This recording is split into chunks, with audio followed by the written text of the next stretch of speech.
I'm going to be joined here in the studio, currently joined in the studio by author and historian Tessa Dunlop and by Times Radio host Adam Boulton. Just the people I want alongside me on a day like this, because we're going to be talking a lot about historical context, both of you. Let's just start by getting your reaction to what we've seen so far play out in the last hour. I mean, Adam, I know you're a keen historian yourself, and obviously, Tessa, you're an accredited historian. What do you think this means within the sort of great panoply of modern US history and the presidents that you've covered in your career? Well, it is the first time that we've seen a president indicted, so that's a first. But then Donald Trump was also the first president to be impeached twice.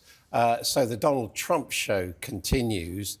My own feeling, however, is that this doesn't take him any nearer to the White House. It will help him raise money for his campaign in the short run, but he's going to have a lot of legal problems going ahead, which may even deny him the Republican nomination. But what is absolutely clear is the majority of Americans don't want him back as president. And even within the Electoral College, he looks doomed on that front, and that may be why his own party decide to ditch him in the course of campaign year next year. Your view hasn't been swayed at all by the amount of campaign donations they managed to raise over the weekend? Well, by his standards, it's not that much.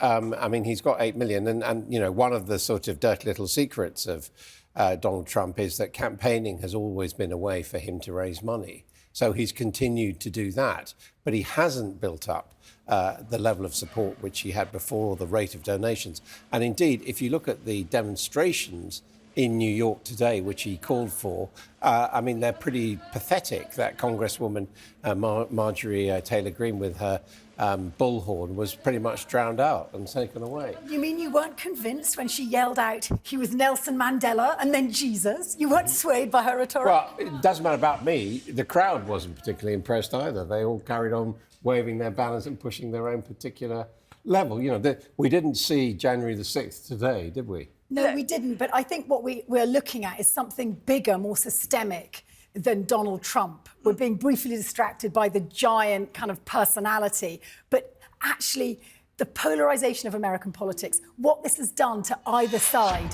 has led to really the sort of democratic rot, the lack of faith in all their key institutions, which has propped up that country and led it to be the greatest country on the planet in the 20th century. Yeah, but on the other hand, people are saying, look, he's politically motivated, the district attorney, that he said that he was going to prosecute Donald Trump. All true. But in America, you elect your district attorney anyway, and therefore he has a campaign. Adam, when people stop platform. believing in the system, when they don't know what's true or not, when there's misinformation spread around like we'll margarine. blame Donald Trump for that.